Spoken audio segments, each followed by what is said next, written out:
Hello everyone, welcome to success with Rai academy. 18 जनवरी 2020 के दैनिक जागरण के राष्ट्रीय संस्करण को आज के इस वीडियो में हम डिस्कस करेंगे।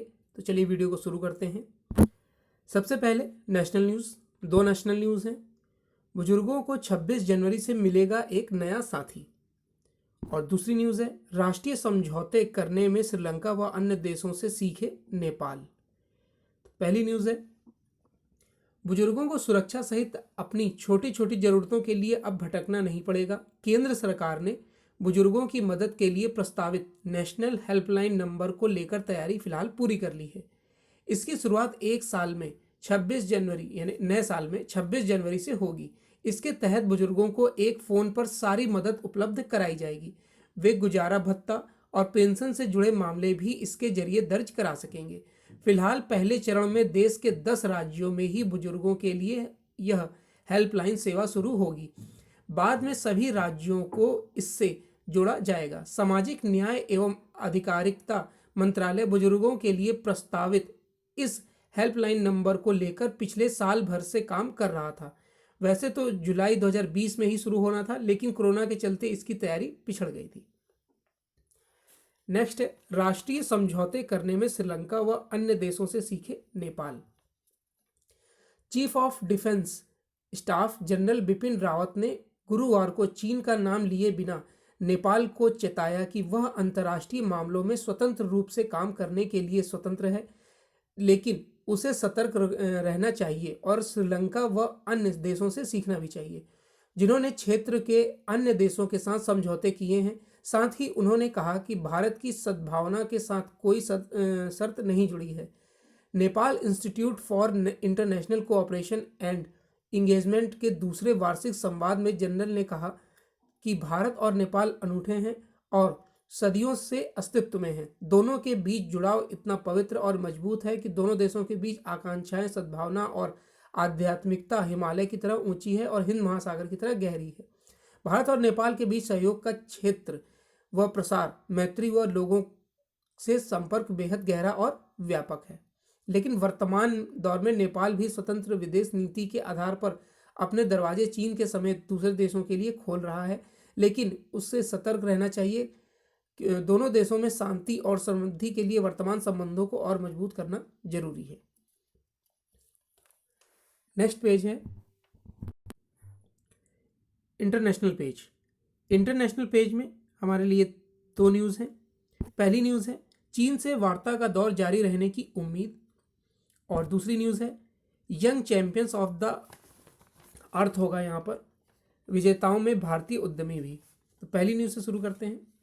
पूर्वी लद्दाख स्थित वास्तविक नियंत्रण रेखा पर जारी तनाव को खत्म करने की राह अभी तक नहीं निकल पाई है। भारत और चीन के बीच इस विवाद को सुलझाने के लिए जारी कूटनीतिक व सैन्य वार्ताओं का दौर भी फिलहाल ठप है।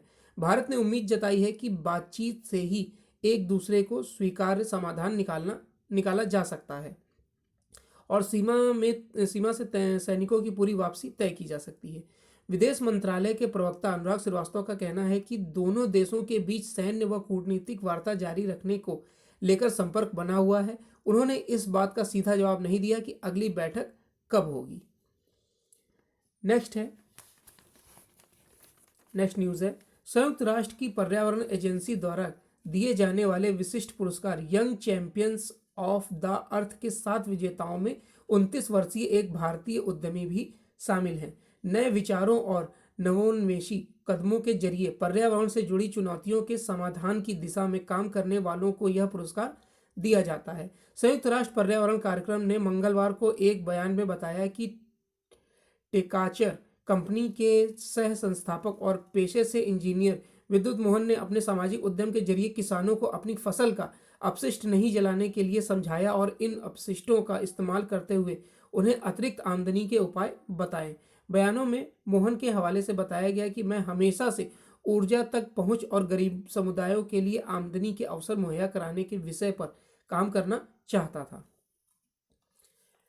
तो ये बिजनेस पेज की दो न्यूज़ थी। अब नेक्स्ट पेज पर आते हैं। नेक्स्ट पेज है बिजनेस पेज। बिजनेस पेज में दो न्यूज़ हैं। पहली न्यूज़ है, यहाँ पर पीयूष नहीं पीएसयू होगा। पीएसयू की विनिवेश प्रक्रिया को आगे बढ़ाएगी सरकार, और ये स्टेटमेंट दिया है वित्त मंत्री निर्मला सीतारमण ने। और दूसरी न्यूज़ है कि बजट में हो सकता है बिजली क्षेत्र की दशा सुधारने का प्रावधान। पहली न्यूज़ से शुरू करते हैं। केंद्र सरकार सार्वजनिक क्षेत्र की कंपनियों की विनिवेश प्रक्रिया को आगे बढ़ाएगी, जिसे कैबिनेट ने मंजूरी दे दी है।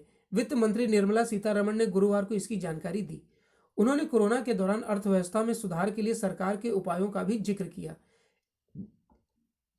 इंडियन चैम्बर ऑफ कॉमर्स की सालाना आम बैठक को संबोधित करते हुए वित्त मंत्री ने कहा कि महामारी के दौरान भी कुछ बड़ी कंपनियों के विनिवेश का हमारा प्रयास सही दिशा में बढ़ रहा है। सार्वजनिक क्षेत्र की कंपनियों की विनिवेश प्रक्रिया अगले चरण में है। सरकार ने चालू वित्त वर्ष में 2.01 लाख करोड़ का महत्वाकांक्षी विनिवेश लक्ष्य रखा है। हालांकि कोरोना के चलते अब तक विनिवेश में मात्र 11,000 करोड़ जुटाए जा चुके हैं। बीपीसीएल और एयर इंडिया की बिक्री की प्रक्रिया जारी है। सीतारमण ने उल्लेख किया कि सरकार ने कोरोना के दौरान अर्थव्यवस्था के समर्थन के लिए कई उपाय किए हैं, लेकिन कोविड-19 से उत्पन्न संकट से निपटने के लिए कोई भी कदम पर्याप्त नहीं हो सकता। नेक्स्ट है न्यूज़। आगामी वित्त वर्ष 2021-22 के लिए पेश होने वाले बजट में बिजली क्षेत्र की दशा सुधारने के लिए सरकार अलग से वित्तीय प्रावधान कर सकती है। सरकार का मुख्य उद्देश्य बिजली वितरण कंपनियों की खराब वित्तीय हालत को सुधारना है, ताकि बाधा रहित बिजली आपूर्ति के साथ बिजली की कीमत भी कम की जा सके। भारत में अन्य देशों के मुकाबले कमर्शियल बिजली की दरें अधिक होने से मैन्युफैक्चरिंग लागत अधिक होती है। बजट में डिस्कॉम की वित्तीय दशा बेहतर करने के लिए केंद्र सरकार की तरफ से फंड का सृजन किया जा सकता है। फंड के आकार पर अंतिम फैसला नहीं हुआ है। इस फंड में अन्य वित्तीय एजेंसियां भी कर्ज के रूप में अपनी मदद दे सकती हैं। अब नेक्स्ट पेज पर आते हैं। नेक्स्ट पेज है हमारा एडिटोरियल पेज। एडिटोरियल पेज में 3 आर्टिकल हैं। पहला आर्टिकल है लोकतंत्र पर व्यर्थ के उपदेश, यहां पर उद्देश्य नहीं होगा, उपदेश होगा। पश्चिम की वे संस्थाएं और देश भारत को लोकतंत्र पर कोई भाषण ना दे जिनके अपने लोकतांत्रिक ढांचे में ही तमाम खामियां हैं। इसी पर लिखा गया है आर्टिकल, और यह आर्टिकल लिखा है लोकतांत्रिक विषयों के जानकार और वरिष्ठ स्तंभकार ए सूर्य प्रकाश द्वारा। दूसरा आर्टिकल है किसानों को मोहरा बनाकर किसानों को मोहरा बनाते राजनीतिक दल। मुद्दों से विहीन विपक्षी दल कृषि कानूनों की आड़ में किसानों को बरगलाकर अपना अस्तित्व बचाने की जुगत में जुटे हैं। इसी पर लिखा गया आर्टिकल, और यह आर्टिकल लिखा है उत्तराखंड के मुख्यमंत्री त्रिवेंद्र सिंह रावत द्वारा। तीसरा आर्टिकल है समस्या भरा सुझाव। सुप्रीम कोर्ट जिस तरीके से किसान आंदोलन में अब समस्या को सुलझाने की तरफ बढ़ रहा है, उसी पर लिखा गया ये आर्टिकल। पहले आर्टिकल से शुरू करते हैं। हाल में नए संसद भवन की नींव रखते हुए प्रधानमंत्री नरेंद्र मोदी ने भारत में लोकतांत्रिक जड़ों पर प्रकाश डाला है। ये जड़ें वर्ष 1215 में पेश हुए उस मैग्ना कार्टा से भी गहरी हैं, जिसे इतिहास में लोगों को स्वतंत्रता प्रदान करने का आधार माना जाता है। इस संदर्भ में प्रधानमंत्री मोदी ने अनुभव मंडप जैसी लोक संसद का भी उल्लेख किया, जो समाज के सभी वर्गों के लिए खुली थी। एक सदी पहले कर्नाटक में इसकी स्थापना विचारक संत बसवेश्वर ने की थी।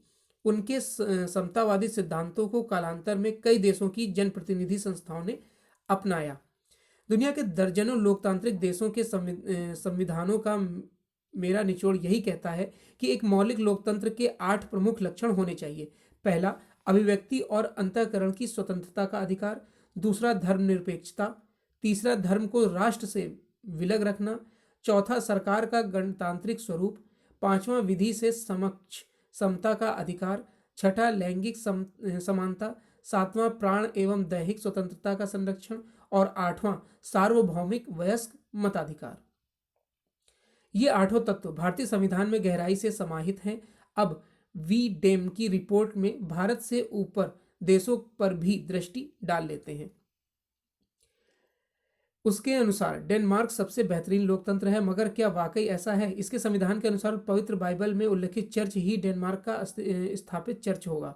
साथ ही यह राज्य का दायित्व है कि वह डेनमार्क के चर्च की वित्तीय और अन्य तरीकों से मदद करेंगे। ऐसे में डेनमार्क को भारत से ऊपर रखने वाले संस्था को कुछ तथ्यों की गहन पड़ताल करनी चाहिए थी, क्योंकि वहाँ आधुनिक लोकतंत्र के आधारभूत तत्वों का अभाव है। उसका संविधान यही अपेक्षा करता है कि राज्य धर्म का पोषक करे। इसी सूची में तीसरे स्थान पर स्वीडन तो वास्तव में गणतंत्र ही नहीं है। उसे संविधान अनुसार राजा या रानी ही राष्ट्र प्रमुख होंगे। वही हमारा संविधान हमें राष्ट्र प्रमुख के चुनाव की गुंजाइश देता है। हम राजशाही नहीं है। स्वीडिश संविधान के अनुसार राजा या रानी पर किसी भी स्थिति में मुकदमा नहीं चल सकता। भारत न केवल एक सेक्युलर और लोकतांत्रिक देश है, बल्कि दुनिया का सबसे विविधतापूर्ण एवं जीवंत राष्ट्र भी है।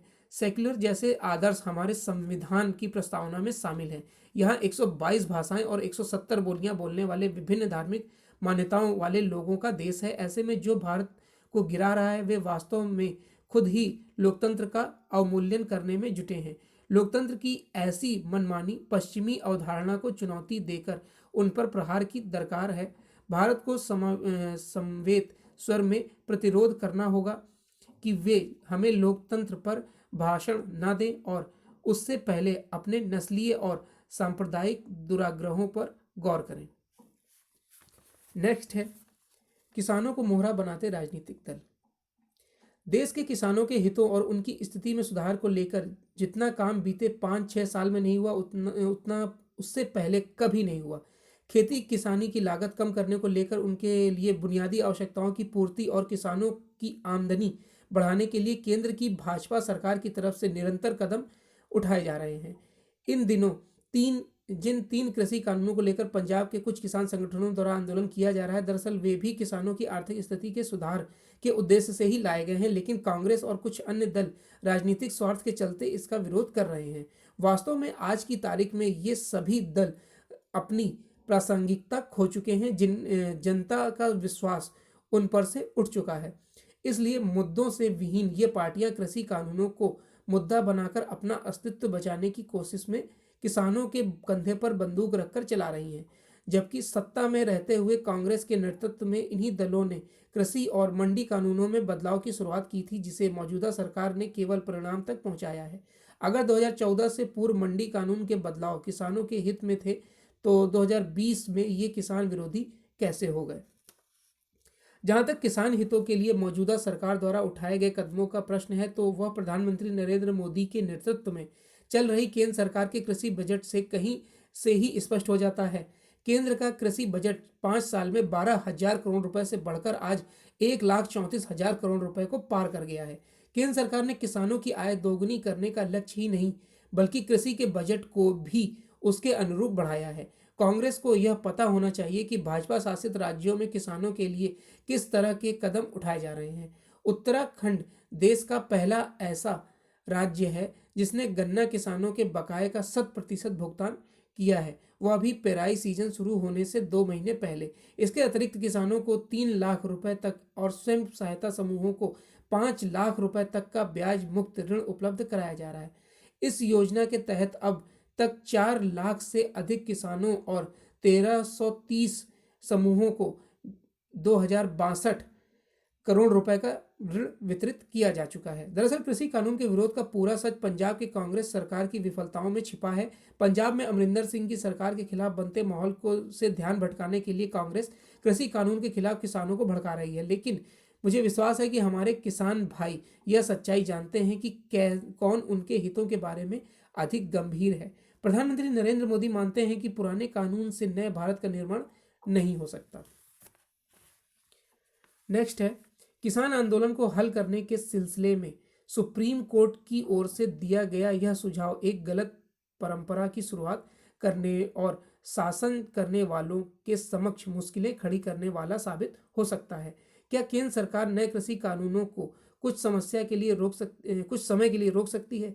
यदि कृषि कानूनों के मामले में इस सुझाव पर अमल हुआ तो भविष्य में किसी भी कानून के क्रियान्वयन को रोकने और यहाँ तक कि पुराने कानूनों को रद्द करने की नौबत आ सकती है, क्योंकि इस प्रकरण का हवाला देकर कोई भी समूह अथवा संगठन सड़कों पर उतरकर वैसे ही जिद पकड़ सकता है जैसी चुनिंदा किसान संगठन कृषि कानूनों को लेकर पकड़े हुए हैं। दिल्ली में डेरा डाले हुए किसान संगठनों की यह मांग किसी भी सूरत में स्वीकार नहीं की जा सकती। सरकार पहले कृषि कानून को वापस लेने की घोषणा करे और उसके बाद बातचीत की जाएगी। यह मांग संसद का निरादर करने वाली है।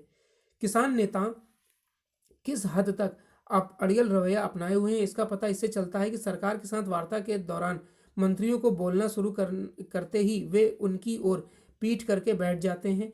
क्या ऐसे हठधर्मिता भरे रवैये को देखकर यह कहा जा सकता है कि किसान नेताओं की दिलचस्पी समस्या का समाधान में है? सुप्रीम कोर्ट को किसान संगठनों के उस रवैये की भी अनदेखी नहीं करनी चाहिए जिसके तहत वे किसानों को तंग करके अपनी मांग मनवाना चाहते हैं। निश्चित रूप से धरना प्रदर्शन के अधिकार की रक्षा होनी चाहिए, लेकिन अव्यवस्था की कीमत पर नहीं।